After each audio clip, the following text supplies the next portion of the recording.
जय श्री माता जी। उपस्थित सभी साधकों का हम स्वागत करते हैं।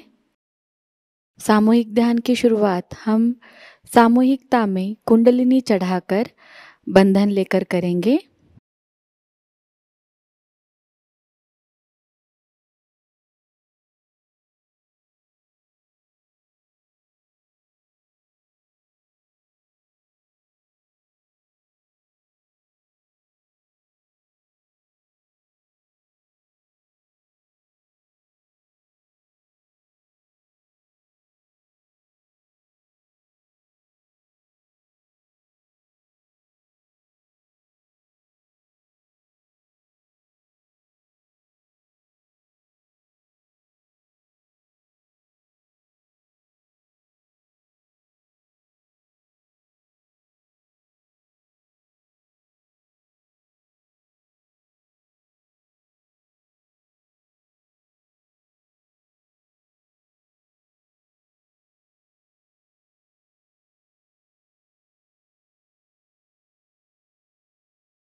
सामूहिकता में 3 महामंत्र और उसके बाद श्री गणेश मंत्र का पठन करेंगे।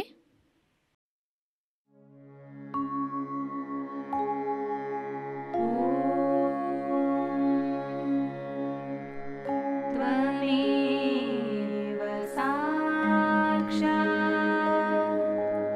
श्री महालक्ष्मी महासरस्वती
सामूहिक चित्त को केंद्रित करेंगे सहस्त्रार पर।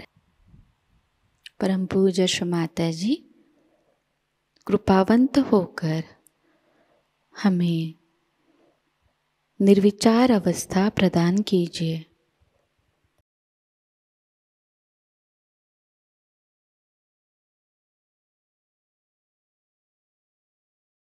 इसी निर्विचार अवस्था में हम श्री माता जी की अमृतवाणी को ग्रहण करेंगे।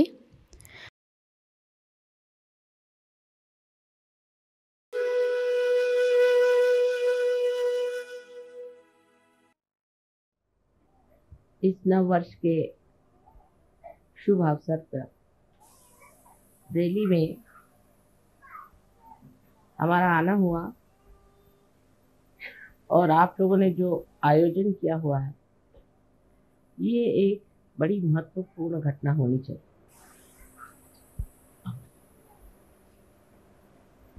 नव वर्ष जब शुरू होते हैं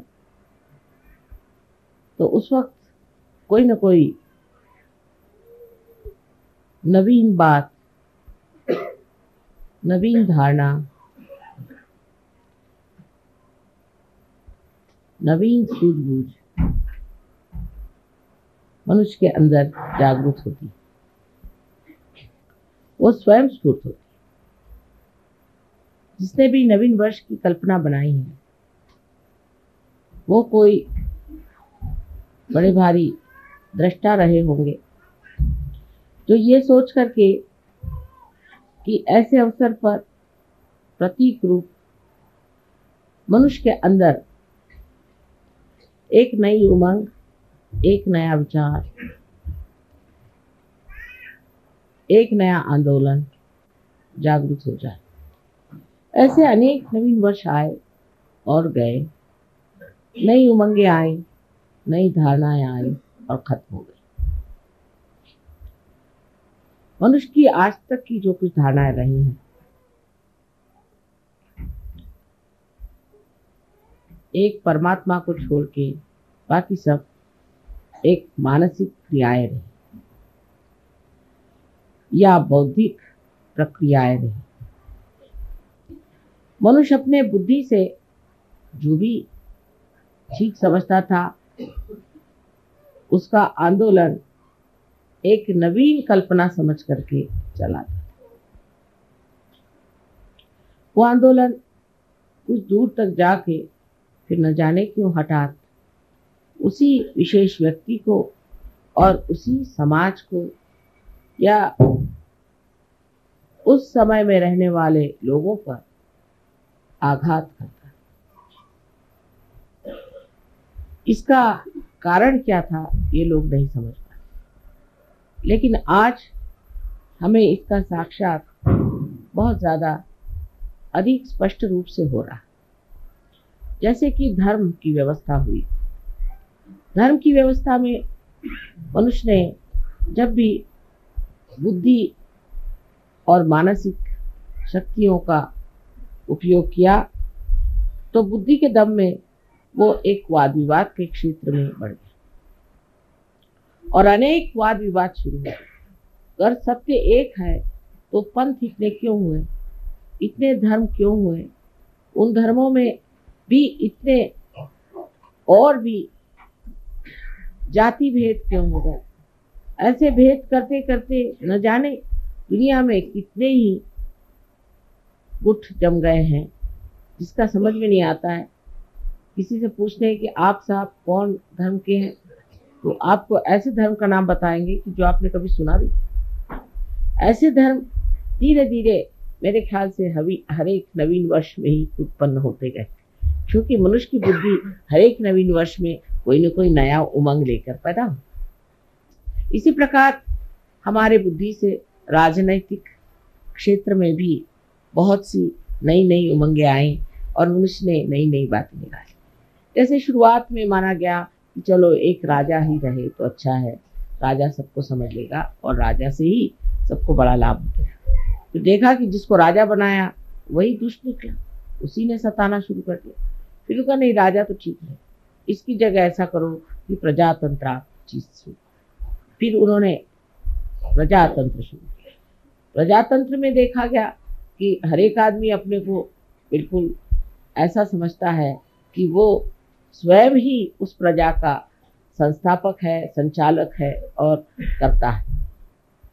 अब आप देख रहे हैं कि अमेरिका में कितना आतंक मचा, किस कदर हिंसाचार वहाँ चला। अगर पढ़ते हैं तो आश्चर्य होता है कि इस प्रजातंत्र का हाल ऐसा क्यों हो गया, ये तंत्र सारा गड़बड़ क्यों। वही हाल बाद में आप कम्युनिज्म जो आया वो उसकी एक समझ लीजिए कि दूसरी एक नवीन उमंग लेकर के संसार में आया कि अब हम एक नया ऐसा संसार बसाएंगे कि जिसमें सब मनुष्य में समानता आ जाए, उनमें कोई भी तरह का फर्क न रहे, खाने पीने में हर चीज़ में एक जैसा हो जाए और उसके अलावा उसको कोई स्वतंत्रता नहीं है। अगर वो स्वतंत्र हो गया तो स्व के तंत्र में वो गड़बड़ हो जाता है, इसलिए उसकी स्वतंत्रता हटा, क्योंकि मनुष्य को जब एकदम मूर्ख समझा जाए तभी ऐसा हो सकता है। फिर मनुष्य मूर्ख नहीं है, वो तो हर जगह उसको आप जितना दबाइएगा उतना वो खोपड़ी पे चढ़ेगा। तो ये भी चीज़ कुछ बन नहीं पड़ी, वो भी नहीं बनी, ये भी नहीं बनी। इस तरह से जहाँ देखते हैं वहीं आतंक। धर्म के मामले में तो आप देख रहे हैं कि किसी के धर्म की हालत देख करके लगता ही नहीं कि परमात्मा भी कोई चीज़ हो सकती जो एकमय हो, वो केवल हो। इसके लिए सब लोग आपस में सर काट रहे हैं, सबको मार डाल रहे हैं। तो ये कारण क्या है? जब चीज आपकी एक बहुत ही ज़्यादा सुष्ट रूप से नवीनतम संसार में आई है, तो इस नवीनतम चीज में और इस नाविन्यपूर्ण चीज को इस कदर गंदी, मैली, कुचैली करके क्यों संसार में आंखों में नजर आ रही है, उसका ऐसा हाल क्यों हो रहा है? क्या वजह है कि जो चीज इतनी उदात्त, महान, और उसको शुरू करने वाले भी बड़े महान और उदात्त रहे हैं, वो सब के सब जा करके आज कहाँ पहुंच गए। जैसे अमेरिका में मैं सोचती हूँ कि बहुत बड़े इंसान हो गए, उनको हम कहते हैं अब्राहम लिंकन। बहुत बड़े आदमी थे, रियलाइज सोल थे, उन्होंने सीधी चीज़, इतनी बढ़िया चीज़ संसार में ला दी, इतना बड़ा काम कर दिया। लेकिन अब जो है वहाँ देखते हैं तो सोचते हैं जो उन्होंने किया था पता नहीं उसको किस तरह से इन लोगों ने एकदम विद्रूप और कुरूप करके रख दिया। एक ये बात हो गई। दूसरे अगर आप देखिए तो कम्युनिज्म भी जिस लेनिन और मार्क्स ने बनाया था वो भी रियलाइज सोच थे, उन्होंने भी जो सोचा था वो भी हितकारी चीज़ थी, वो हित के जगह अब सबका ही थी। और क्या धर्म के भी जो जो संस्थापक हुए सब भी बड़े उदात्त और बहुत महान लोग थे, और उनको भी कोई कह नहीं सकता, उनकी तरफ कोई निर्देश करके नहीं कह सकता कि इन्होंने कोई गलत काम किया हो या इन्होंने कोई गलत धारणा से चीज़ को सोचा, ऐसी बात नहीं। लेकिन आखिर आगे जाकर के वो चीज़ ऐसी क्यों? हीरा जो था वो जाकर के कीचड़ में कैसे मिल गई? हीरा तो जहाँ है हीरा ही रहना चाहिए, लेकिन ये तो हीरा जो आया सो कूच करके, जैसे उसका बिल्कुल ही तोड़ करके, उसको मरोड़ करके और उसको कीचड़ ही बना। और सभी दूर ये चीज़ें देख कर बड़ा आश्चर्य होने लगता है कि इस तरह की जितनी उदात्त चीज़ें आई। अब साइंस आया संसार में, लोगों ने कहा अब साइंस आया, अब तो हम लोग के सारे प्रश्न हल हो गए, और उस सब प्रश्न हल होने के बाद में और अब हमें कोई चीज़ की चिंता नहीं करनी चाहिए और सब चीज़ ठीक हो जाएगी। वो तो बात नहीं, हमने एक राक्षस बना के रख दिया है, एटम बॉम्ब, हाइड्रोजन बॉम्ब, ये वो अपने खोपड़ी पे खड़े कर दिए। इधर उससे ही बनी हुई ये प्लास्टिक और ये नायलॉन और ये सब इसके पहाड़ के पहाड़ खड़े कर दिए। ये सब चीज़ें जो सुविधा के लिए बनाई थी इतनी असुविधाजनक हो गई, इससे दुनिया भर की बीमारियां आ गई, आफतें आ गई। आखिर क्या वजह, क्यों इस तरह से हो गया? ये सब जो चीज़ें ये सब हित प्रणीत, हित को लेकर थी, हितकारी बनाई गई थी। उसी से मनुष्य की नवीन उमंगें आई, उसी से उसने सोचा कि मानव के उद्धार के लिए चीज़ बनाई जाए, वही उसके उद्धार की जगह उसको पूर्णतया नष्ट करने की। इसका कारण क्या हो सकता है? कारण ये है कि जैसे श्री कृष्ण ने कहा हुआ है कि मनुष्य की जो धारणा है या मनुष्य का जो विचार है या जो मानव की जो चेतना है वो नीचे की ओर बढ़े और धीरे धीरे वो धूली में मिले। ये उन्होंने कहा नहीं, ये मैं कह रही, क्योंकि आज वो साक्षात है। श्री कृष्ण ने भी जो धारणाएं रखी वो भी धूली में मिली, राम ने जो रखी वो भी धूली में मिल गई। उसके बाद जिन्होंने भी कोई धारणा रखी जो कि बिल्कुल सत्य स्वरूप थी, सत्य का ही अंग प्रत्यंग थी, वो सब धूली में मिली। इसका कारण यह है कि जब ये मनुष्य के दिमाग के घड़े में पड़ती है तो उसमें कोई ऐसी विषारू वस्तु है कि जिससे ये सब चीज विष में हो जाती है। ये विषारी वस्तु क्या है जिससे इस तरह का कार्य होता है? वो है इसकी सीमाएं। हर चीज की सीमा होती है, इस तरह बुद्धि की भी सीमा होती है, और इसीलिए इस सीमा में बंद करके वो चीज घुट करके और नष्ट हो जाती है।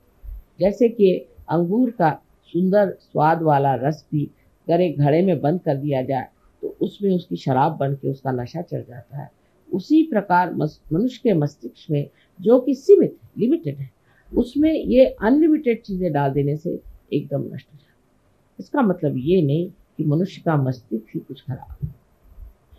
इसका मतलब ये है कि ये जो मस्तिष्क है इसकी सीमाएं तोड़नी होगी, इसकी सीमाएं बढ़ानी होगी। मनुष्य की चेतना जो है वो व्यापक करनी है, इतनी व्यापक होनी चाहिए कि उसके अंदर सत्य समा सके और वो खुली होनी चाहिए। इसका लक्ष्य क्या है? उधर ध्यान हमारा हटते जाता है। जब चीज सीमित होती जाती है तो इसका लक्ष्य क्या है? उधर हमारा ध्यान नहीं जाता। हर चीज का लक्ष्य था कि मनुष्य का हित हो, और हित क्या चीज है? इसमें श्री कृष्ण ने बताया कि हित वो है जो आत्मा का कल्याण करे। अब आत्मा स्वयं ही कल्याणमय है, लेकिन कल्याण करे माने आत्मा से हम लोगों का कल्याण। लेकिन जब आत्मा ही खोया हुआ है तो हमारा कल्याण कैसे हो सकता? आज का जो नवीन वर्ष है ये विशेष बात है, क्योंकि आज की जो बात हम कर रहे हैं, आज का जो हम सहयोग का कार्य कर रहे हैं, ये हम अपने मस्तिष्क को विस्तीर्ण करें, महान करें, जिसको कि श्री कृष्ण ने कहा है कि विराट का स्थान जो है वो इस मस्तिष्क में है। इसके अंदर उसके जड़ें हैं, उन जड़ों को हम जागृत कर रहे हैं। वो जड़ें जागृत होने से ही सत्य को पूरी तरह से अंतर शोषित कर सकते हैं, एब्सॉर्ब कर सकते हैं। मनुष्य की जो सीमित प्रकृति है वो खुल जा सकती है। लेक्चर देना तो बहुत आसान है कि आप मनुष्य के हित के लिए ये करो, हित के लिए वो करो, लेकिन होता नहीं। अंत में मनुष्य अपना हित नहीं करता, उल्टे अपना भी अहित कर सकता है और सारे समाज का भी अहित कर सकता है। इस मस्तिष्क को बढ़ाने के लिए सिर्फ एक ही तरीका है, वो है कि हमारे अंदर, हमारे हृदय में बसे हुए श्री आत्मा राम को जागृत करना और उनके प्रकाश से हमारे बुद्धि को जागृत करना, हमारे मस्तिष्क को जागृत करना। सो कैसे होता है कि हमारे हृदय के अंदर जो आत्मा है वो साक्षी स्वरूप बैठा हुआ सब चीज देख रहा है। जिस वक्त कुंडलिनी, जिसे आप गौरी माता कहते हैं, जब जागृत हो जाती है तो मस्तिष्क में भेद करके यहाँ पर ब्रह्मरंध्र को छेदने के बाद यहाँ पर जो परमात्मा का वास है उसे आलोकित कर, परमात्मा का ही प्रतिबिंब हमारे हृदय में आत्मा स्वरूप। जैसे ही हमारा आत्मा जागृत हो जाता है तो इस आत्मा के चारों तरफ ये 7 चक्र के आलोक, 7 चक्र के मंडल वो भी जागृत हो जाते हैं। और ये 7 चक्रों की जो पीठ है वो हमारे मस्तिष्क में है, क्योंकि वो भी जागृत हो जाते हैं, इसीलिए ये 7 मंडल भी हमारे हृदय में जागृत हो जाते हैं। ये मंडल जागृत हो जाने से ही हमारी जो नसें हैं या हमारी जो ब्रेन है वो एक तरह से अति सूक्ष्म तरीके से खुल जाता है और उसके अंदर शोषण करने की शक्ति बढ़ती है। सत्य को शोषण करने की शक्ति बढ़ने से ही मनुष्य सत्य पे खड़ा हो सकता है। आज तक मनुष्य सत्य पे खड़ा नहीं हो पाया। सत्य को सुनता है, जानता है, देखता है और उस पर खड़ा नहीं हो सकता। सत्य को आत्मसात करने की आत्मा की जागृति होनी चाहिए, और वो आज सहयोग में हो गई, सहज में ही हो गई कहना चाहिए, जो इतने लोग आत्मा को प्राप्त हो गए। आत्मा को प्राप्त होने से वो शक्ति आपके अंदर जागृत होती है जिससे आप सत्य को आत्मसात कर सकते। जो आज डेमोक्रेसी का सत्य है वो सत्य आपके अंदर जागृत होता है। माने ये कि दूसरा कौन है, दूसरा कौन है, सब तो हम ही हैं, हमारे ही अंदर सब कुछ है। जब आपको सामूहिक चेतना आ गई तो उसमें कम्युनिज्म का भी सत्य आ गया। जब आपके अंदर ही आ गए, वो सत्य आप ही के अंदर प्रकट हो रहा है। जब आप उसको देख करके जान करके कह सकते हैं कि इस आदमी में कौन से दोष है। और जब आप अपने को जानने लग गए, जब आप अपने को देखने लग गए, आप जब अपनी ही स्वतंत्रता को प्राप्त हो गए तो आप में डेमोक्रेसी का भी जो सत्य है वो भी जागृत हो। तो स्वतंत्रता भी आ गई और एक तरह से पर का तंत्र भी आपके हाथ में, दूसरों का जो तंत्र है वो भी आपके हाथ में आ गया और आपकी स्वतंत्रता भी आप चाहते हो क्योंकि अपना भी स्व का तंत्र आप में। शिवाजी कहते थे स्वधर्म ओळखा, स्व का धर्म जानो। स्व का माने अपने आत्मा का धर्म आप जानो। और आत्मा का धर्म जो है कहने को तो स्व है लेकिन ये जागतिक विश्व का आत्मा है। जो विश्व का आत्मा है वही हमारे हृदय में बसा हुआ है। उसमें जागते ही जो विश्व की भावना, जिसको कि हम एक बड़ा भारी उदात्त उदाहरण और उसको बहुत बड़ी एक फिलॉसफी समझते, एक तत्व ज्ञान के रूप से जिसे जानते थे, वो साक्षात हमारे अंदर विराजमान हो, वो हमारे अंदर चमक गया। हमें उसके लिए कहीं कोई किताब पढ़ने की जरूरत नहीं, किसी को जानने की जरूरत नहीं। देखते साथ जानते हैं कि ये कहाँ है, ये कहाँ है, इनका क्या चल रहा है, उनका क्या मामला हो रहा है। यहाँ बैठे बैठे आप सारी दुनिया को जान सकते हैं। इसमें कोई बड़ी भारी आश्चर्य की बात नहीं, कोई विशेष बात नहीं। अगर आप मेरे लिए कहेंगे तो मुझे तो ये लगता है मैंने तो कुछ कहा नहीं, क्योंकि मैं जैसी हूँ सो हूँ ही, वो तो अनादि से ऐसी ही हूँ। तो मेरी कोई विशेषता इसमें नहीं है, विशेषता आप लोगों की, जो आपने इसे जाना, माना और पाया। लेकिन सहयोग का ज्ञान प्राप्त करने पर उसका अंत नहीं होता। ज्ञान तो हो गया, ज्ञान होना माने आपके नर्वस सिस्टम पे उसे जाना, ये तो हो गया। नर्वस सिस्टम पे आप जानते हैं कि दूसरों को क्या शिकायत है और आपको क्या शिकायत है, ये तो ज्ञान प्राप्त हो। जो लोग उल्टी तरीके से चलते हैं वो सोचते हैं ज्ञान करना माने ये कि हमें बुद्धि से जानना, बुद्धि से हमें जानना है। बुद्धि से जानना माने क्या कि हम अब किताबें पढ़ के जान लेंगे, या हम किसी गुरु के पास बैठ करके जान लेंगे, या किसी के उपदेश सुनने से हम जान लेंगे, तो नहीं जान सकते। ज्ञान का मतलब है कि आपकी नर्वस सिस्टम में से जान, यही ज्ञेय शब्द, यही वेद है, यही विद है, यही बोध है, यही बुद्ध है। नहीं, आज आप बुद्ध हैं क्योंकि आपको बोध हो। बोध होने का मतलब ये नहीं किसी ने बोध पिला दिया आपको, हाँ भाई ऐसा करो, ये करो, वो करो, और उससे पहले जो कुछ भी आपको बताया गया वो सब व्यर्थ ही हो गया। किसी ने बताया हाँ साहब आप सवेरे खाना मत खाइए, शाम को खाना खाइए, किसी ने कहा सवेरे खाइए शाम को मत खाइए, कुछ ऐसी वैसी सब बातें चलते चलते लोग पहुंचे कि साहब समझ में नहीं आता। कोई कहते सवेरे खाओ, कोई कहते रात को, कोई कहते इधर करो, कोई कहते वो करो, और कुछ बनता ही नहीं। लेकिन जो बोलता है उसके तो कोई चरित्र में विशेषता नहीं आई, उसका तो कोई स्वभाव नहीं बना। सो महावीर जी के इसमें मैं अभी कल ही मुझे ये चीज मिली, महावीर जी ने कहा है कि पहले ज्ञान को प्राप्त करो। तो सब जितने भी जैन लोग थे उन्होंने सोचा ज्ञान को प्राप्त करना माने किताबें पढ़ो, ये पढ़ो वो पढ़ो, सम्यक ज्ञान फलाना ढिकाना। सम्यक ज्ञान कहने से क्या सम्यक ज्ञान आने चाहिए, वो तो अंदर जागृति से आएगा ना। सम्यक माने इंटीग्रेटेड, जब तक आपके सारे चक्र इंटीग्रेट नहीं होंगे तब तक सम्यक ज्ञान नहीं आ सकता। तो उनका भी विचार जो था वो खत्म कर दिया। पहले उन्होंने कहा ज्ञान आना चाहिए, अब ज्ञान में चल पड़े। हमारे यहाँ एक से एक पंडित मराठी में कहते पढ़त मूर्ख, पढ़ पढ़ के मूर्ख बन गए, पढ़ी पढ़ी पंडित मूर्ख। सो वो निकलता ही नहीं खोपड़ी में से। जो सीखा हुआ तो इतना होता है कि कभी कभी कोई पढ़े लिखे लोग आते तो उनसे कहते ऐसा करिए आप 2 दिन तक आप बोलते ही रहिए, जो कुछ भी आपकी खोपड़ी में पहले आप मुझे बता दीजिए, खोपड़ी से निकल जाएगा तब फिर बात करें, क्योंकि दूसरे ही सब घुसे ही इनके सर में, तो इनको कैसे घुसाया जाए। ये इस प्रकार हमारी जो बुद्धि है उसके चक्कर ऐसे चल पड़ते हैं कि जो चीज बताई, जो लक्ष्य है उससे हटके। पहली चीज उन्होंने बताई ज्ञान, ज्ञान प्राप्त।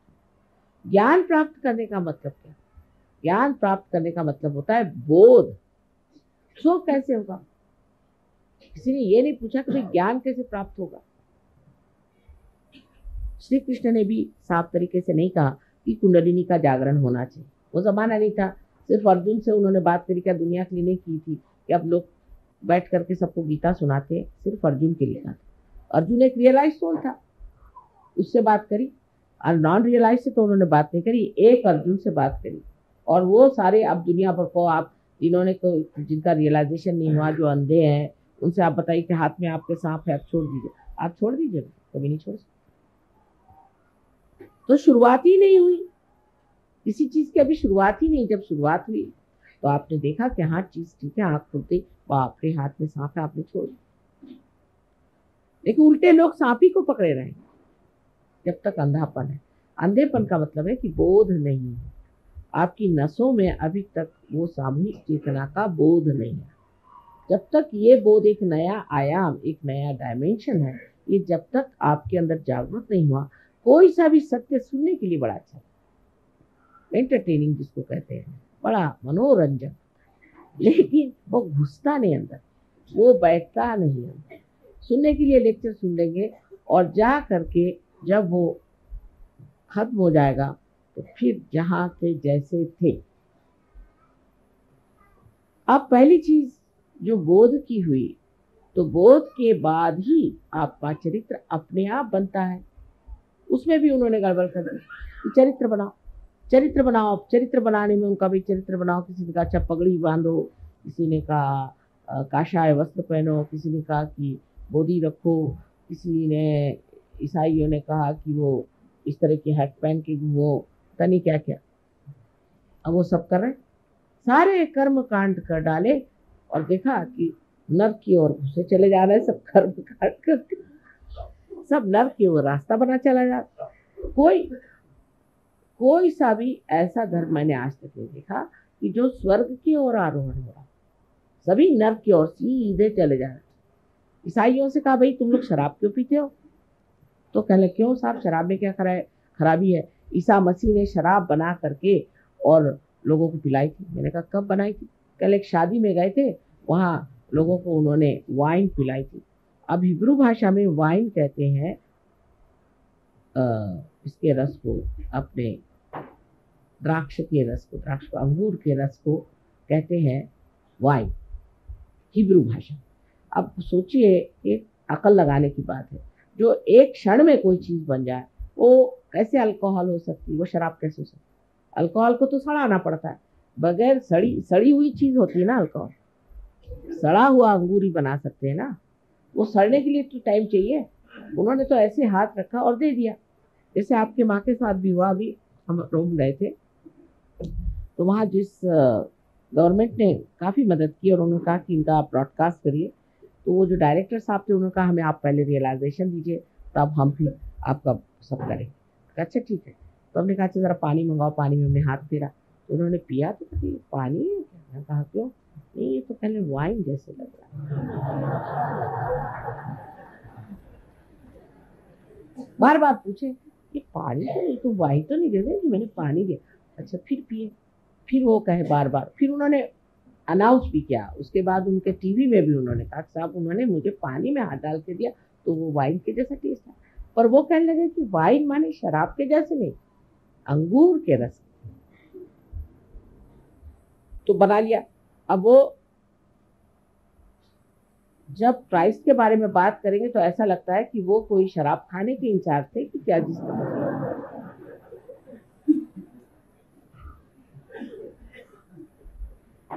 उसी प्रकार हरेक धर्म में, अब सिख धर्म में बताया गया कि आप अपनी रक्षा के लिए कृपाण रखें। इसलिए क्योंकि उस वक्त उन पे हर तरह के आघात होते। तो अब वो बंदूकें और सांप तो गोले और दुनिया भर की जितनी भी हिंसाकारी चीजें हैं, यानी हिटलर को वो आजकल पूजा कर रहे हैं, नानक साहब को नहीं करते। हालांकि नानक साहब ने ये भी नहीं कहा, लेकिन पूरा भी देखा जाए तो कहीं नहीं कहा गया था कि आप तोपखाने रखिए। ऐसी कौन सी आप पे आफत आई? जिस वक्त आफत थी तो उन्होंने सिर्फ कहा था कृपाण रख लो, भगवान के नाम पर काफी है। और किसी ने चलाया नहीं कृपाण, किसी ने चलाया नहीं था। रक्षा के लिए से एक प्रतीक रूप से उन्होंने कहा रखी। पहले तो जब हम लोग छोटे थे तो सिख लोग इतना सा छोटा सा रखते थे कृपा, इतना छोटा। अब देखती हूँ साइज बढ़ते बढ़ते जैसे जैसे धीरे धीरे बढ़ता सवायो, आजकल ये हालत है कि तोपखाने रखे हो। ये इतनी हमारी तो अभी जितनी उम्र हुई है, इस उम्र में हम ही देख देख के हैरान है कि ये इसका साइज इतने बढ़ते बढ़ते इतना बड़ा क्यों होगा। अब उन्होंने कहा था कंघा रखो, तो कंघी तो छोटी होती होते होते इतनी हो गई, अभी तो दिखाई भी नहीं देती। और ये तोपखाने जो है इतने लंबे लंबे हो। तो ये बुद्धि के चक्कर जो है हमेशा गलत चीज पे क्यों जाते, क्योंकि मनुष्य की चेतना हमेशा नीचे की ओर जाती। लेकिन सहयोग की बात, आपको चरित्र अपना बनाना ही पड़े। अब कोई कहेगा कि नहीं साहब हम तो नहीं बनाते, चल नहीं सकता, अपने आप बनते जाए। यो आपकी कुंडलिनी आपको बनाती जाए, धीरे धीरे धीरे धीरे आपको वैसे बनना ही पड़ेगा।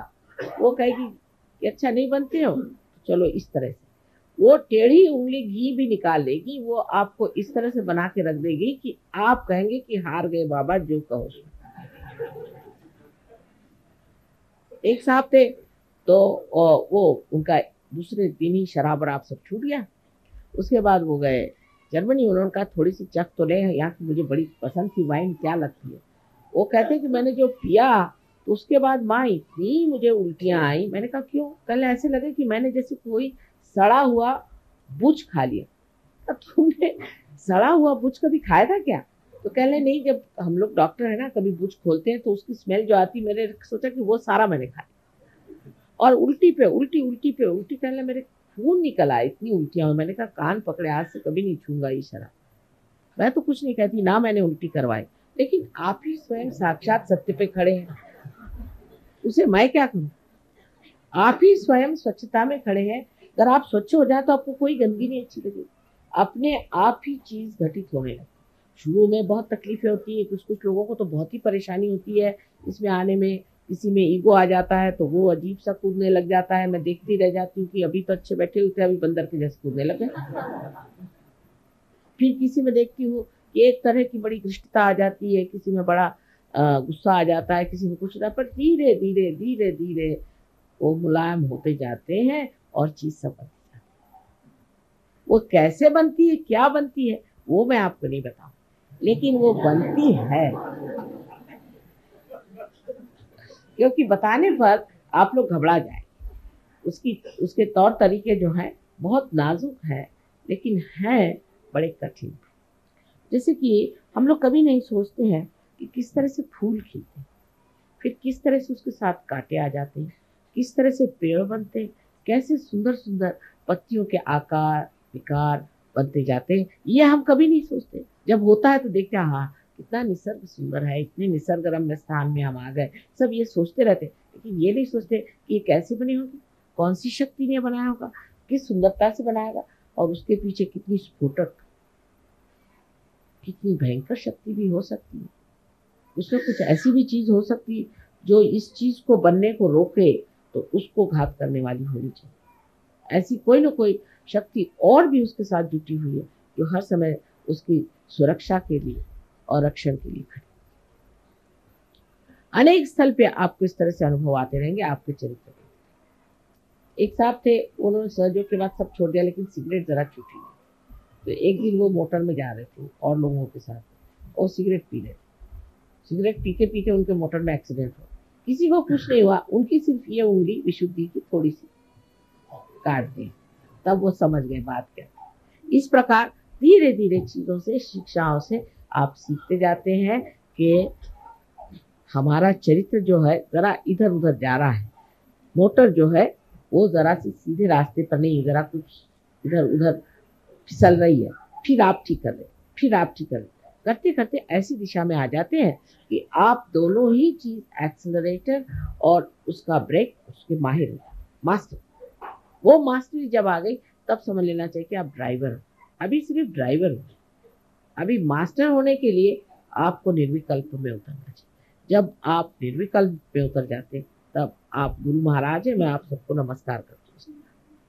सब आप लोग गुरु हो, अपने ही गुरुत्व करके, अपने ही को सिखाकर, अपने ही को समझा। आप गुरु ऐसे वैसे नहीं हुए।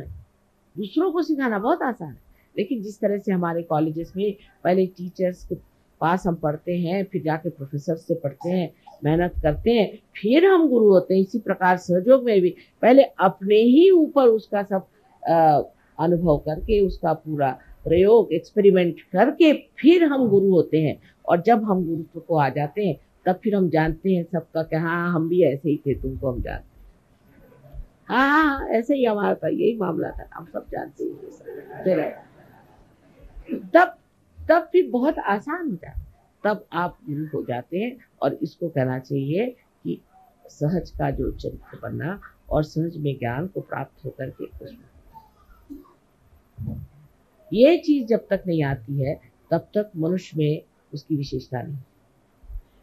लेकिन अब आप देखेंगे कि जिस वक्त आप गुरु हो जाते हैं तब आपको पता होता है कि अभी हमें कमियां हैं, तब आपको कोई ना कोई तपश्चर्या करनी। वो तपश्चर्या का मतलब ये नहीं कि आप कुछ उसमें भूखे मरिए, ये तो माँ कभी नहीं चाहेगी, क्योंकि माँ को दुख देना तो आप भूखे रहिए। भूखे रहने की कोई ज़रूरत नहीं, भूखा रहना बिल्कुल ज़रूरी नहीं है। हाँ, अगर आपको नहीं खाना तो नहीं खाइए, वो दूसरी बात है। पर परमात्मा के नाम पर आपको कौन सा तप करना चाहिए, कौन से तप से आप चाहिए? परमात्मा के नाम पर एक ही तप करना चाहिए, माने ये कि अपनी स्थिति निर्विचार में बनानी चाहिए। ध्यान धारणा से अपनी सफाई करके अपनी स्थिति आपको निर्विचार में बनानी। निर्विचार में जब आप आ जाते हैं तभी आपका जो ये पौधा है बढ़ता है। इसलिए बहुत से लोग कहते हैं माँ मुझसे ध्यान नहीं होता, तो भैया आधे ही रह जाओ। ध्यान रोज करना होगा। जब तक ये तपश्चर्या नहीं की जाएगी तब तक आप पूरी तरह से प्रकाश में नहीं हो सकते। तब तक आप दर्शन जो उन्होंने कहा हुआ है उस दर्शन को प्राप्त नहीं कर, तब तक आप हमें भी नहीं समझ सकते, तब तक आप बिल्कुल नहीं हमें समझ सकते। क्योंकि जब तक आप में त्रुटियां रहेंगी तब तक आप उन त्रुटियों के झरोखे से देखिएगा। जैसे कि कोई नीले रंग का आप अपने आंख पर पर्दा बांध दे तो हम आपको नीले दिखाई देंगे, पीले रंग का बांधे तो पीले दिखाई देंगे। इसी प्रकार कोई भी विकृति आपके अंदर होगी तो उसी तरह हम आपको नजर आएंगे। हम आपको जो असलियत में नजर आएंगे ही नहीं, वो एक हमारा तरीका है। तो इसलिए ये 4 चीजों को आपको इस नवीन वर्ष में सोच लेना कि अब हमारे पास ज्ञान प्राप्त हो गया है, हमें अब अपना चरित्र बनाना है। और चरित्र बनाने के लिए जो हमें तप और ध्यान करना है वो हमें करना है। किसी भी हालत, लोग कहेंगे साहब हमारे पास समय नहीं, लेकिन ये बात नहीं। इंग्लैंड जैसे शहर में जहाँ कितनी ठंड रहती, लोग 4 बजे उठ के नहा करके ध्यान, लेकिन हिंदुस्तान में लोग कहते हैं अच्छा अगले साल करें, ये साल।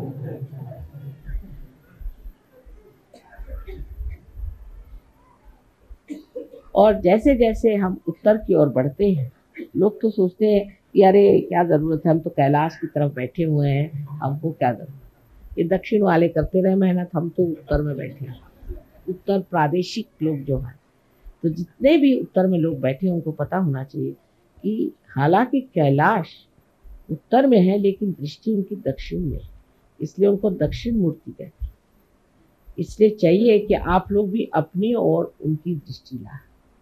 उनकी दृष्टि आपके ओर लाने के लिए थोड़ी सी योग्यता होनी चाहिए और उस योग्यता में शुद्ध इच्छा होनी चाहिए। यही गौरी स्वरूपा कुंडलिनी आपके अंदर जो शुद्ध इच्छा है उसको आपको जागरूक करना।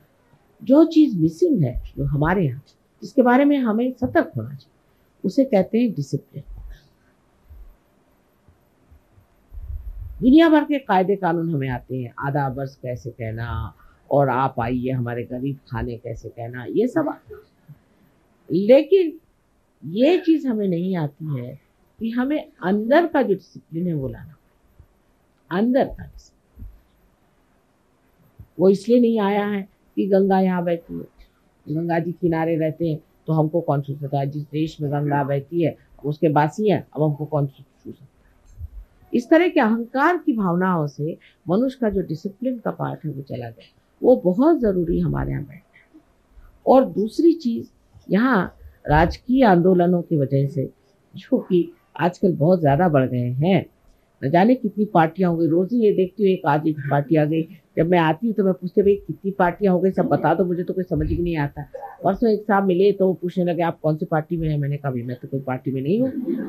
तो कह ले मैं फलानी पार्टी में हूँ। मैंने कहा चाहिए किसकी पार्टी, मुझे बता दीजिए, मुझे तो आज तक मैंने कान पे भी नहीं सुना किसकी पार्टी। तो उन्होंने कहा पहले वो पार्टी थी, फिर उसकी ये पार्टी हुई, फिर उसकी इतनी पार्टियां, करते करते 16 पार्टी पे, उसमें से एक पार्टी में वो। मैंने कहा नमस्कार, मुझे ये ज्ञान नहीं था सब। तो ये सब चीज होने से हम भी पार्टीबाजी। और आज जो दूसरा दिन है वो बड़ा ही सुंदर है। आपसे पहले ही मैंने बताया था कि हमें अब भाई बहन का रिश्ता तो समझ में आता है, लेकिन भाईचारा कम, भाईचारे का रिश्ता कम, बहनचारा और भाईचारा ये चीजें कम। लोग कहते हैं अगर 2 औरतें कहीं रह ली फिर वो चाहे बहनें हो गया सत्यानाश। लेकिन मैं तो मर्दों को भी देखती हूँ कि कुछ कम नहीं। अब इनकी लड़ाइयाँ और तरह की होती, औरतों की दूसरी तरह की। आदमियों की लड़ाइयाँ जब शुरू होती है तो कुछ समझ ही में नहीं आता है कि इसका स्वरूप कहाँ से पैदा हो। कुछ अजीब सा ही है। जैसे कि अब एक साहब आए, कहने लगे कि माता जी मुझे बड़ा प्रश्न हो रहा है कि ये जो साहब आए, ये साहब सहयोग में तो आए लेकिन ये तो थोड़े दिन हुए आए, अब आए तो ये कैसे इतना बोलने लगे सहयोग को। भैया उनको ज़्यादा समझता है तो बोलने लगे, उसको क्या आ जाए, आपको क्या ऑब्जेक्शन है, आप भी बोलिए, आप बोलते क्यों नहीं। अब वो सब ऑर्गेनाइज करने लग गए और हमें तो कोई चांस ही नहीं मिला। आप करिए ना, आप भी करिए, सब कर सकते। ये आदमी का तरीका है। औरत का और है कि देखिए वो गाना गा रही थी और हमको गाने को चांस ही नहीं दिया।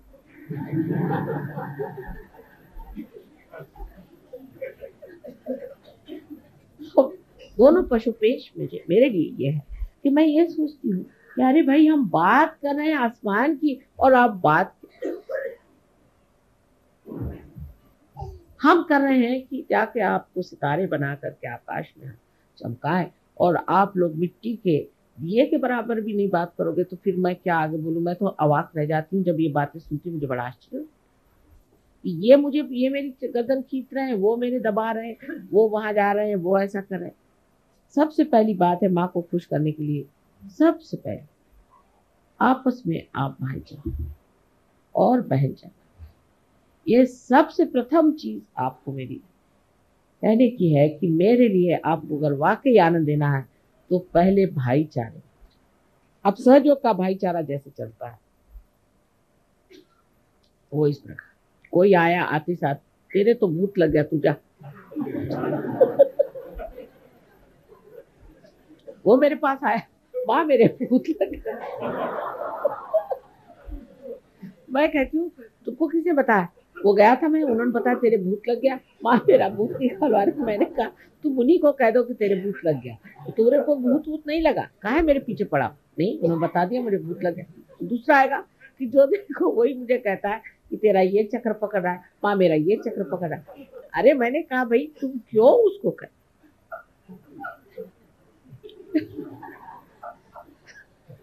तुम ऐसा करो कि उससे बताओ कि भाई तुम्हारी जागृति कर लो, धीरे धीरे सेंसिटिविटी आ जाएगी तो तुमको खुद ही पता हो जाएगा। तुम क्यों उसके पीछे पड़े हो कि तेरी ये भूत लगा, तुम्हारे वो भूत लगा, तुमको ये चक्र पकड़ा, तुमको वो चक्र पकड़ा।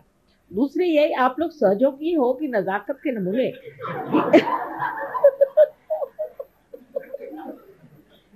कि एक घर भूत आया तो सारे सहयोगी भाग खड़े हो गए। अरे पूछा कहाँ भाग रहे हो, कहने लगे भूत आ गया।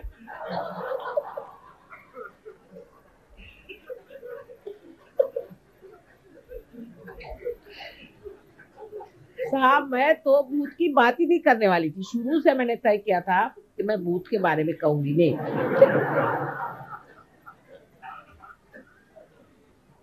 लेकिन जब अमेरिका गई तो एक देवी जी ऐसी थी कि वो जब मेरे पास आई तो उनसे मैंने कहा देखो तुम्हारे गुरु बड़े ऐसे खुश थे और तुमको कुछ ना कुछ सिद्धि देंगे तो इससे बच के रहना। जब लौट के आई तो देखती हूँ कि देवी जी क्या 3-3 हजार 4-4 हजार आदमी आते हैं, उनके यहाँ चांदी के बड़े बड़े घड़े बने हुए हैं, उससे उन्होंने मेरे पैर धोए, उनके घर ले गई और सब दूर देखती भूत बैठे हुए। तो मैंने कहा भाई ये क्या कर रही हो?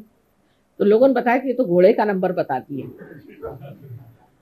और ये पैसा किसी का गया तो वो बताती है और मारती है हाथ में चाबुक देके लोगों। मैंने कहा माई तू घर पे, उसको घर पे बुला। तो मैंने कहा अच्छा बताओ इनके बारे में बताओ, उनके बारे में बताओ। जो बताया सो झूठ। तो घबरा गई, कहती माँ आपने मेरे सब क्या शक्तियाँ ले ली? मैंने कहा बेटे तुम्हारी अपनी शक्ति थी तो सर आंखों पर, लेकिन ये तो किसी और की शक्ति थी जो भाग खड़ी हुई मेरे सामने। लेकिन मुझे तो परम चाहिए। मैंने कहा अच्छा ठीक है 3 बार कहो। अरे परम चाहिए परम चाहिए। लेकिन वो पॉपुलैरिटी का जो भूत चढ़ा हुआ था उन पर, तो फिर जाके वही बन गई, अब पागल खाने में बैठे। तो कहने का मतलब ये है कि आप लोग अपने को इतने शक्तिशाली बनाइए कि भूत बाहर भागते फिरे। आप देखा कि एक सहयोगी आ रहा तो सारे भूत दिल्ली से उठ के भाग खड़े, हजारों की तादाद में भाग जाएंगे। लेकिन आप तो शक्तिशाली हो, या आप तो भूतों से डरती तो और आपकी खोपड़ी पे बैठेंगे नहीं तो क्या होगा? एक भूत आदमी आ गया कि सारे के सारे दबक के चले गए। कोई घर गया भाई क्या बात है, वो भूत वाला अंदर आया है।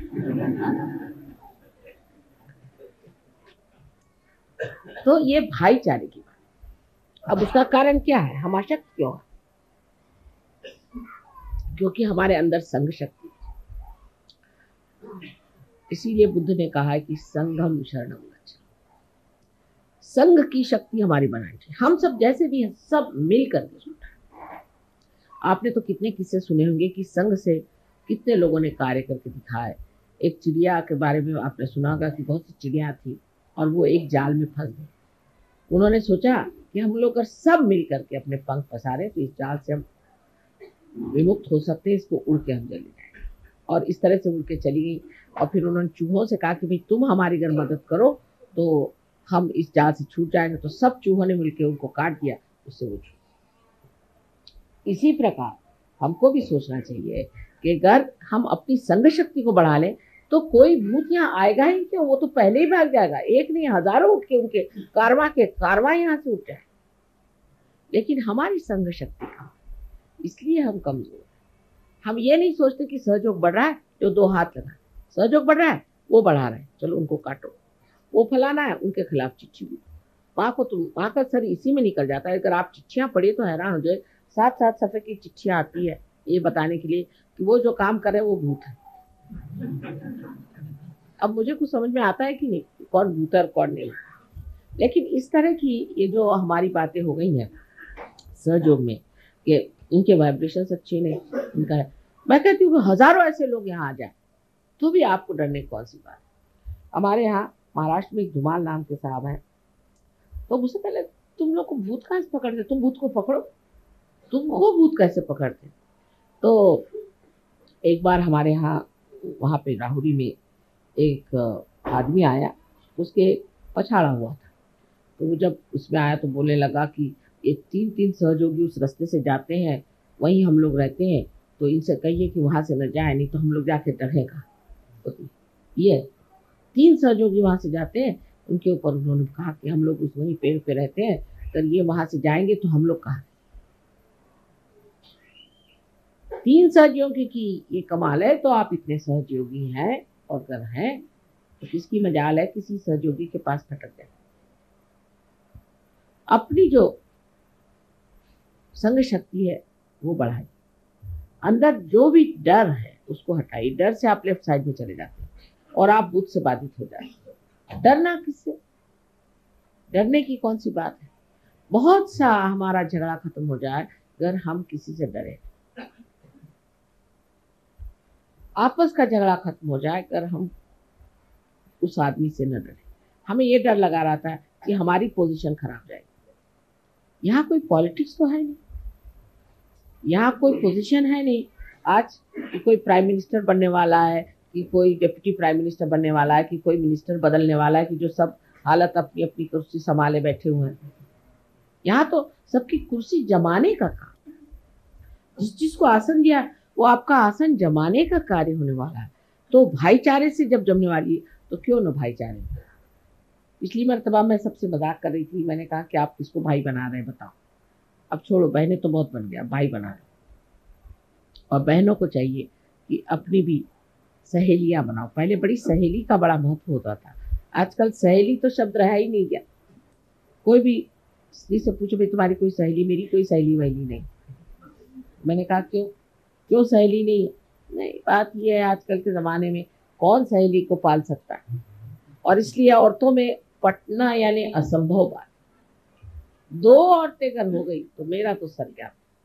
मुश्किल ये हो जाती, न जाने कहाँ से इनको सब बातें मिलती हैं। अब फिर दूसरी बात ये भी होती कि पुरुष का तरीका जो है वो बड़ा खुला होता है, लेकिन कभी कभी बड़ा ही स्फुटक होता है। उनके तौर तरीके से कभी कभी बड़े ही नुकसान हो सकते हैं, लेकिन स्त्री का तरीका बड़ा अंदर से घुसता हो। जैसे अभी एक आई तो हमें कहने लगी कि एक सजोगनी आई थी, तो वो हमसे बता रही थी कि ऑस्ट्रेलिया में एक लड़की की जिसकी शादी हुई थी, उसने अपने हस्बैंड को छोड़ा। मैंने कहा अच्छा यही, और जो 51 शादी हुई थी जो अच्छे से, वो कोई खबर बात नहीं। माने वो न्यूज़पेपर का जो तरीका है ना, जो कुछ खराब हुआ वो बिल्कुल पहले लाइन में बड़े बड़े अक्षरों में लिखे, फिर वो इधर जाएंगी, देखा तुमने सुना कि वो जो फलानी उसकी शादी हुई थी वो शादी थी। अरे भाई 51 शादी हो गई, वो ठीक हो गई, तुमने कहाँ से सुना? फिर वो जाएगी, तुमने सुना ऐसा हुआ। कोई ये नहीं कहता कि भाई कोई कहिए और रहे प्रभु आवन, कोई प्रभु के आने की बात भी करो, वो नहीं। ये सब बातें कि ये गलत हो गया, तुमको पता है उनका उनके साथ हो गया, अरे मैं तो दंग रह गई, ये कैसे। इस वजह से आपस में स्त्रियों को बड़ा भय, डरती है कि कैसे इनसे कहा जाए। अगर घर में कोई चीज़ आ तो छिपा के रख देंगी, कहीं ये देख ले तो इनको इनकी नजर में। आपस में डर शुरू हो जाता है, और ये जो है इस डर से इतनी ज़्यादा स्त्रियाँ इसको कहना विपदग्रस्त है, हर समय परेशान रहती है। उसको आप छोड़ दीजिए, एक दूसरों पे भरोसा करिए, एक दूसरों को ट्रस्ट करिए। एक दूसरों को ट्रस्ट करना सहयोग का नियम है। अब देखिए इतना रुपया इकट्ठा होता है सहयोग में, हम लोग भी बहुत सा रुपया देते हैं और उसके ट्रस्ट है। आपको आश्चर्य होगा, मैंने कभी भी ट्रस्ट का हिसाब नहीं देखा आज तक, मुझे भी नहीं मालूम कितना पैसा है। बहरहाल हमारे भाई साहब आजकल चार्टर्ड अकाउंटेंट है, मैं उनसे कहती तुम देख लो तुम। वो मुझे आके कहता कि अरे क्या कर रहे हो, इतने कंजूस लोग हैं, एक भी पैसा नहीं खर्चा करते, और तुम्हारे सहयोगी इतने कंजूस क्यों हैं, इनके ऊपर में इनकम टैक्स आ जाएगा। मैंने कहा इनकम टैक्स को भी हम सहयोग में लाएंगे। तो सहयोगी कहते लेकिन खर्चा कहाँ करें, कोई बन ही नहीं रहा खर्चे का। तो मैंने कहा कुछ इंतजाम करो, कुछ खर्चा करो जिससे ठीक हो जाए। लेकिन आपसे कह रही हूँ कि भरोसा। लोग मुझे कहते थे कि देखिए माँ आपको देखना चाहिए हिसाब। मैंने कहा मैंने हिसाब किताब आता ही नहीं, मैं क्या देखूंगी, जो होना होने। लेकिन कभी एक पैसा इधर से उधर नहीं, कोई गड़बड़ नहीं होती इस हिंदुस्तान में। जहाँ पर कि आप किसी से पूछो भाई वो जमीन मिल जाएगी, नहीं वो पैसा खाता है, वहाँ गए वो हो जाएगा काम, नल मिल जाएगा, नहीं वो पैसा खाता है, जो सो पैसा खाता है। मैंने कहा कुछ खाना वाला खाता है कि पैसे ही खाते रहते हैं? सभी लोग पैसा खाते रहते हैं। तो ऐसी हालात में भी आपको आश्चर्य होगा कि सहयोग का एक पैसा इधर से उधर नहीं, एक छदाम इधर से। हमारे भाई खुद हैरान है कि भाई हमने तो ऐसे कहीं भी चार्टर्ड अकाउंटेंसी इतनी करते 1000 जगह, ना कोई गोलमाल है, ना कोई गड़बड़ है, ना कुछ ऐसे कायदे की। ये कहाँ से आया, इतनी ईमानदारी कहाँ से, ये कहाँ से आया? ये एक अपने आप चरित्र अंदर बन रहा है, और दूसरा ये माँ का भरोसा, माँ का विश्वास। इसी तरह आप एक दूसरे पर विश्वास करें, एक दूसरे की गलतियां को मत देखिए, उसको बढ़ा चढ़ा के मत बताइए, दूसरों की आप अच्छाई बताइए। ये सोचिए सुबह से शाम तक कि उस औरत में या इस हमारे मित्र में कौन सी अच्छाई, कौन से अच्छे गुण। इसका मतलब नहीं आप अपने को दोष दीजिए। बहुत लोगों की ये भी आदत है मैं ही खराब हूँ, मैं बिल्कुल भी नहीं, आप तो बहुत ही बढ़िया। पहली चीज आप अपना दोष मत देखिए, लेकिन ये देखिए कि दूसरे आदमी में अच्छाई क्या है, उसके अच्छे गुण क्या है, उससे आप प्लावित हो रहे हैं, उससे आप नरिश हो। लेकिन आप दूसरों के दोष रोज गिनते रहेंगे, सारे दोष आपके अंदर नजर आ जाए, इसलिए दूसरों से दोस्ती करने में, दूसरों से प्यार करने में, दूसरों से वार्तालाप करने में एक मधुरता लेकर के, एक प्रेम की भावना लेकर के अगर आप करें तो सहयोग बहुत आसानी से आप इसे पा सकते हैं और सारे संसार में सहयोग कर सकते हैं। सारी दारोमदार मेरी आपके ऊपर। मैं क्या कर सकती हूँ? अगर मैं कुछ कर सकती तो मैं आपके हाथ पैर क्यों जोड़ती? लेकिन मैं इसलिए आपसे विनती करती हूँ कि आज शुभ अवसर, इतना सुंदर अवसर है कि आज नवीन वर्ष भी है और आज ही ये भाई बहन की बात है। अब ये तो हिंदुस्तान में ज़्यादा बताने की ज़रूरत नहीं। एक दो होते हैं ऐसे वैसे जो कि बेकार लोग होते हैं, उनको भाई बहन समझ ही नहीं आती। उनको छोड़ दीजिए, उनको आज नहीं समझ में आएगी, हिंदुस्तान में नहीं समझ में आएगी तो कभी भी नहीं समझ आएगा। लेकिन जो आप लोगों को समझना है वो ये कि ये जो भाई बहन आप बना रहे हैं आज के दिन, आज के जो भैया द्विज आप कर रहे हैं, उसमें आपको ये सोचना चाहिए कि ये भाईचारे, इस देश में भाईचारे पर अनेक गाथाएं लिखी, किस तरह से लोगों ने मिलजुल करके काम किया। सारा गांधी जी का आंदोलन, सारे 42 का मूवमेंट, सोचिए कितना त्याग लोगों ने किया। अब तो हमारे फादर खुद ही इसमें पड़े हुए थे, आपसे मैंने पहले भी बताया। तो यह हालत थी कि महलों में रहते रहते फिर जाके झोपड़ी में रहो, लेकिन सारा शहर हमारे साथ, सारा शहर। किसी दुकान में जाओ, अरे आप क्या पैसे दे रहे हैं? पैसे देने हैं बाद में, आपके बाप आएंगे। कोई साड़ी खरीदने जाओ, अरे एक साड़ी ले जाओ बहन, क्या बात है, आपके बाप जब आएंगे तब। कहीं कुछ कभी कमी नहीं उन लोगों ने पड़ी थी, सब हाथों हाथ उठा, यानी सरकारी नौकर, पुलिस वाले सब साथ पहले ही खबर कर देंगे कि आज आपके यहाँ वहाँ आज आने वाले हैं, हम लोगों को ऑर्डर आ गया है कि आपको वहाँ पर पकड़ने आने का है, या आपके यहाँ हम सर्च में आ रहे हैं। सब चीज़ हटा दो, पहले 24 घंटे पहले ही उसकी खबर आ जाती थी कि भाई यहाँ से हटा दो, और वो खुद ही लाते थे अपनी गाड़ी, पुलिस वाले खुद उसी गाड़ी में उठाकर दूसरी जगह। वो कहाँ गए? वो हिंदुस्तानी आज कहाँ गए? अगर उस स्वतंत्रता के लिए आपने किया तो ये सारे संसार के स्वतंत्रता के लिए भी तप करने की जरूरत है। और सबसे बड़ा तप ये है कि आपसी प्रेम, आपसी समझदारी, आपसी एक तरह की एकता, आत्मीयता। कोई बीमार पड़ गया दौड़े जाओ सारे, कोई किसी को आफत आई सब दौड़े। कोई भी चीज का शेयरिंग हो याद आना चाहिए। जैसे मुझे आप लोग कभी कभी मिठाई देते हैं, कुछ देते हैं, तो मुझे ख्याल आता है कि मैं तो खा रही हूँ, लेकिन सहयोगियों को सब जगह ये मिठाई शायद नहीं मिल रही होगी। और मुझे फिर कभी ख्याल आता है कि लंदन के सहयोगियों को ये वाले लड्डू बड़े पसंद आते हैं, तो आज नहीं खाएंगे, फिर छोड़ दीजिए। ऐसा मन करता है कि क्या है, सारे लंदन के सहयोगी ये लड्डू बहुत शौक से खाते हैं, अब जाएंगे तो बना के उनको खिलाएंगे तभी खाएंगे, तो खाने को इस तरह की एक आत्मीयता, एक अंतर इतनी समाधान कर ली थी, इतनी आनंदमय होती। अपने लिए जीने का जो एक तरीका है वो छूट करके सबके लिए जीने का जब तरीका आ जाता है, तभी मनुष्य विशाल हो जाता है। और ये विशालता आप प्राप्त कर सकते हैं सहयोग से। और आज इस नवीन दिवस पर ये विशेषता का एक संदेश अपने हृदय में रखना चाहिए कि आज से हम बहुत विशाल हो जाए और ये विशालता हमारे हृदय में बसे, और इससे हम सारे जितने सहयोग। इसी अवस्था में हम कुछ समय निःशब्द ध्यान में बैठते हैं।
परम पूज्य श्री माता जी, आपकी परम कृपा में हम सदैव सामूहिकता से जुड़े रहकर आपके श्री विराट और श्री विराटांगना स्वरूप के आशीर्वाद को प्राप्त करें। हम सदैव निरानंद अवस्था को प्राप्त करें।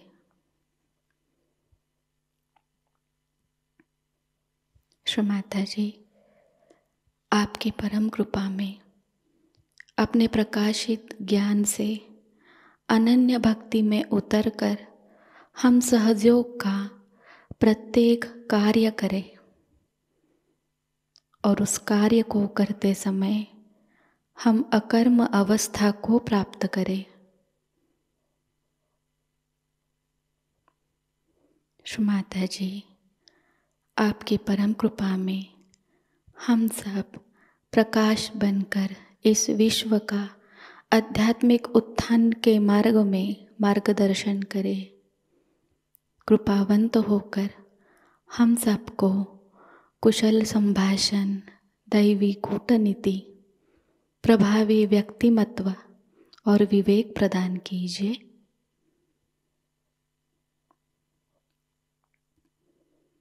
श्री माता जी, आज का यह सामूहिक ध्यान हम आपके श्री चरणों पर समर्पित करते हैं। कृपावंत होकर हम सबको और इस विश्व को आशीर्वादित कीजिए। परम पूज्य श्री माता जी को प्रणाम करेंगे और सामूहिकता में कुंडलिनी चढ़ाकर बंधन लेंगे।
आज का यह ध्यान सत्र यहीं पर संपन्न होता है। जय श्री माता जी।